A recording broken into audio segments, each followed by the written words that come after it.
this is Jeff Nager with AMD World Championship of Custom Bike Building. We're in day 2 in Sturgis, South Dakota, and do I have a ride in front of me? It's from Blacksmith Motoring Company. I've got Gio next to me, and we're looking at a GL1000, and it's probably the hippest bike I've seen. It's a 77? 77.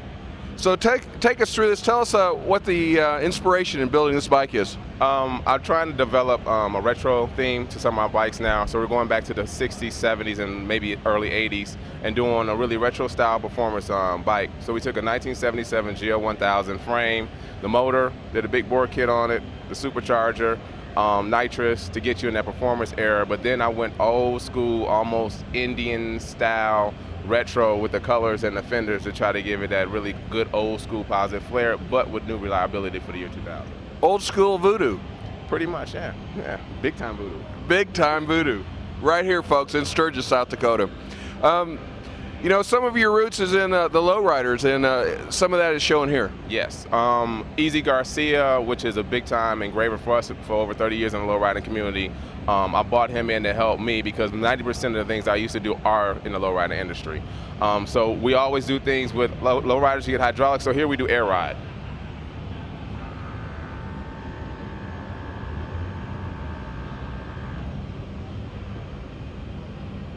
Very important to keep your cultural roots when it comes down to being able to raise and lower bikes. The twisted spokes has always been something popular with lowriders. And it's just wrong not to be able to lower your bike, isn't it? True. And be able to not do it while you're riding is even worse. It's more important to do that. That's right. Well, you pull up to the spot, you got to drop the back, let the airbags hit hard, let everybody know. If you look in the paint too, a lot of the camera that I pick up, but there's lace patterns that are done within the candy, takes you right back again to our lowrider roots of having the graphic area there, but not very apparent until you walk up on the bike. And of course, the heavy flake is always lowrider central. But then I also had those roots that I like that old retro. So it was kind of trying to blend the two to make it look sensible, but still appear to our lowrider culture, but appear to that old school guy that remembers what these bikes look like in the 30s and 40s. Well, you don't want to give it up. You know, you don't want to have anything less than perfection. No, I try not to. All right. Well, you also come from a jewelry background, and what's really interesting about the bike is that a lot of the features that you've put in it are jewel-like, and they really catch your eye. Not only do they look good, but they really perform. They're high quality. Yeah, I'm also the senior designer at Blacksmith the company, which is our jewelry company line. And I guess the sense of detail is there. The problem with the sense of detail is just that. It's so much detail that you really need to look over our bikes and go through it. But we do, my guy at Badass Keys helped us out with a sterling silver key, did our casting for it and polishing on it. And if you look at a lot of small, fine detail work, I try to do diamond cuts on things that reflect the light out. Even the spokes, even though they look like they're twisted, we call them diamond machine cut to get the sparkle off the copper. Even down to the seats, the way we lay it in with the cuts when they're double stacked up, you still get that whole jeweler pull-in cut to it. But yeah, I would say I never really looked at it that way, but everybody's kind of been going back that my jeweler roots have transferred into the bike with just the superior detail of small spaces to be able to fill that small space with something that looks classic. Right. So let's talk about the frame. Did we do anything on the geometry of the frame? Yeah, we added 4 degrees of rake to the front because this bike, even though it wears a 21 by 3.5, later on it will wear a 23 by 3.5.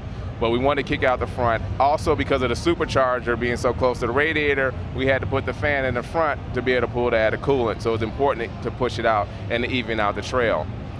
We machined the whole front end, the lower and uppers.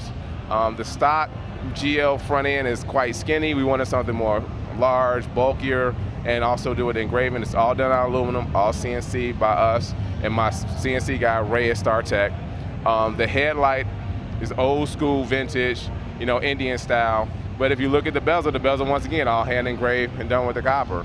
As from the frame, how difficult was it to engrave that? I mean, the detail in the engraving is just outstanding. Is that done in-house? You've got an artist to do that for you? Easy Garcia out of Texas, Easy Engraving. I've known Easy for 25 years through the lowriding community. All this stuff is done by hand. So I applaud him because we have probably about 300 hours at least in the engraving here. And it's all stuff that he had to be on and get. So took about 2 months to get it done, which is unreasonable because normally it's like 4 to 5 months, but because of the timeline for the AMD, he had to get it done. But a lot of his patterns, I mean, and the fact that they're all symmetrical to each side is amazing in itself because you're doing it all by hand. So You know, I always had to give it up to Easy for that. You always got to give it up to Easy. I always got to give it up to Easy for that. All right. So this looks like a stock gas tank, but I'm suspecting that it's probably not. Nope, fake gas tank. Has storage underneath with a pop top, the actual gas tank under the seat. And you've got enough room for your supercharger. Yeah, barely. The supercharger actually almost comes up to the 3/4 line of the tank. Even though it's still hidden underneath it, you can kind of see it. It's running on an Eaton's M45 root supercharger, which is actually made for a 4-6-cylinder car. So it's not like some of the new bikes are running a ProCharger series side mount. This is an actual old school crank driven. Drop it in, let it ride. And it does look really cool. I mean, you got to really look at it, but man, it just screams performance. And the hard part is that people will never see, but behind the side mounted carb, the intake was actually machined by my machinist Ray out of a solid piece of billet aluminum, because there is less than about 10 inches of space between the back of the supercharger and the frame. So that lower intake and the back intake is all machined and made by us, which of course I had to put on a dyno to make sure it was proven, because I can't have anything that's not going to keep the horsepower range going up. Now I'm seeing a few things from Arlen Ness here, the controls and the intake. Yep, I do love Arlen. It's hard not to. I know, but Arlen, you have to give it up to Arlen too, don't you? Give it up to Arlen, because Arlen always takes care of us, and Rich at Arlen Ness takes care of us. He's our main rep. We did the retro controls from Arlen Ness. We did their side horn, pickup air cleaner, and I want to say there's something else from Ness. Maybe not. I think that was it from them.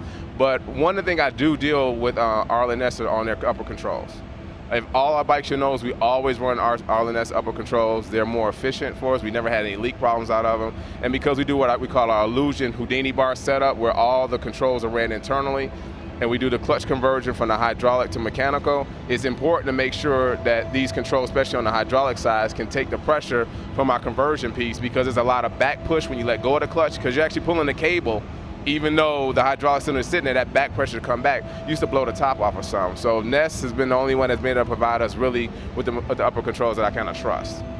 So it's the Houdini controls. Houdini Illusion is our whole bar setup. From Blacksmith, only at Blacksmith. Only at Blacksmith. Now, can guys get some of that Houdini stuff if they're on the website? And No, we do Houdini conversions for any metric and Harleys. I'll walk you through the guide. You can either send in the product, or we'll send you the product back, send us the bars, we'll send them back to you. We can provide the bars, any combination. We can walk you through what controls to use, even though I have specific manufacturers I trust, but I know everybody's on a different budget, or you may have your favorite. But whatever it is, we can work it out. But it definitely has that bicycle feel to the whole bike is what I love, and that's why we pretty much got into doing it. So it's Houdini, but it's not magic. Right, but it disappears though, quick. It does disappear. So let's take a moment and talk about Blacksmith. Who you guys are, what kind of products that you provide. You do ground ups, but you also have accessories. Yes. And you also have leather, apparel. So give us the 411. Okay, Blacksmith Motoring Company. We've been in business about 15 years. We have 2 locations, one in Minden, Nevada, the other one in Round Lake, Illinois. Currently, we will take care of ground up restorations, ground up retros, also late model OEM conversions are what we're calling them. Basically, you should be able to go into your local dealership, like you were a Carroll Shelby trying to get a Shelby from Ford, walk in, say you want a Blacksmith conversion. We'll take that OEM bike and go front to back, whether it's fenders, paint, some of our accessories, pop on floorboards, because everything that we do, our production line, we manufacture in-house. We can cover metrics from different floorboards, all different types, carb setup, supercharger, NOS, different front ends, rake trees. So anything that you see basically done on a Harley, we can help a person do that same thing on any metric, whether it's Honda, Yamaha, Suzuki, doesn't make a difference. You bring me a BSA. So you'd be the metric man. I would probably be the metric man. Yeah, I would be the new metric man. I still do Harleys though. So you're non-discriminating. Right. No, BSAs, Triumphs. If you had a motor scooter, you could handle it. I'd handle the motor scooter. All right. We also do our own apparel line that are matching up the bike. I have one of our products on now. A lot of our apparel falls off of Dickie wear. We're working with Dickie now to be able to provide good quality work shirts, so a guy can actually work on his bike in the shirt, go laundry it, go ride in it. We have t-shirts too. leather riding jackets, all to promote the Blacksmith brand, and also a lot of our high-end bikes that we've done, like this one will have the picture of the bike on the back, just so people can reflect back there. We make our keys, air ride systems for just about any bike. So anything you can dream up on a metric that you thought you couldn't have done, down to custom wheels, whether you want to go 26 or 16, it doesn't matter, we can handle it. Soup to nuts. Yeah, pretty much. All right, so let's get back to the bike. One of the aspects of the bike that I really like is the exhaust pipe and the trucker caps on the back. What was the design? What were you thinking in the design on that? Well, I, once again, got to give it to somebody else. Chip at CCS Choppers, really good friend of mine, really good family friend. I told him I want to do quads on a bike, so we kind of sat down. The hard part was routing. If you notice, the quads are routed around the frame and all the accessories very well, to the point that if the exhaust isn't put on at a certain time of the bike, it's not coming on. Certain things have to come out before it, certain things have to go on before it. I love the flappers or trucker caps, or some people call them rain caps. When the bike is actually started, they run in a sequence of one front top left, the lower right, upper top right, lower left. So they give you kind of a orchestra of pinging, which I definitely love. Now they're one-off back oval. They look like mufflers, but Chip actually had those compressed and flattened out because no one's ever really ran ovals. They run the oval tips, but not a whole oval muffler. They're non-baffled, of course. Of course. But we tune our bikes really well, so you don't get the loud pops, and it sounds like a race car. So I prefer to keep it still legitimate, legal, you can ride around on it, but it can't nothing beat that sound of just the motor when it's well tuned. You find you really need baffles on bikes that guys haven't taken the time to tune out the motor, depress the sound, and also if you put enough steps in the pipe, you can decrease that sound without using baffles. And that's the big part with this. Chip and I sat down, really designed the steps to keep the back pressure for the Supercharger, because Superchargers really need back pressure from the exhaust, but they need a good intake system, the opposite of turbo. So that was really important, because I don't believe in losing horsepower over fashion. Can't do it. But it's all hand engraved, tiny heat shells down the side. The flappers are all hand engraved by Easy. Copper, my guy John at Loco Performance handles all our powder coating, and he did the ceramic coating on the exhaust, which I tell anybody is the greatest thing in the world. You can spill stuff on it, wipe it off, it will never turn a dull. Just shine up with a little bit of aluminum polish and you're good to go. And they keep it cooler. Yeah, definitely. And on a bike like this, where you're stacking up four, and it's like cooling is of a big importance. Let's talk about your rear fender. That looks like a little bit of an Indian ilk. Yeah, it had an Indian feel to it. My dad, John, at our body shop, kind of took care of it and molded. He took an old Indian-style classic rear hump, chopped it up, fiberglassed the whole front section, stretched it 3 inches wide, and brought it down 4 inches to be able to hug the tire. And who are you using for your brake systems? PM. We run a Very nice. PM4 piston on the rear with a custom mount that we machined to hold on with EBC rotors that have been thinned down by a guy at Disc Brake Servicing down in Ohio. The front is running a PM6 caliber, 6 piston, I'm sorry, with a EBC caliber and our own personal front mount to adapt it to the front wheel. Well, this is an outstanding bike. If somebody was looking at it on the video and wanted to get more information or even wanted some parts, what website would they be logging on to, and what phone number they need to dial? You can go to www.blacksmithmotoring.com, or you can reach us at 888-740-2077.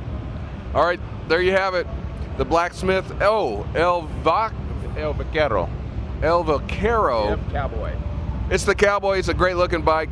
We're having fun here in Sturgis at the AMD World Championship. Thanks for coming, and good luck in the show. I appreciate it. Thank you.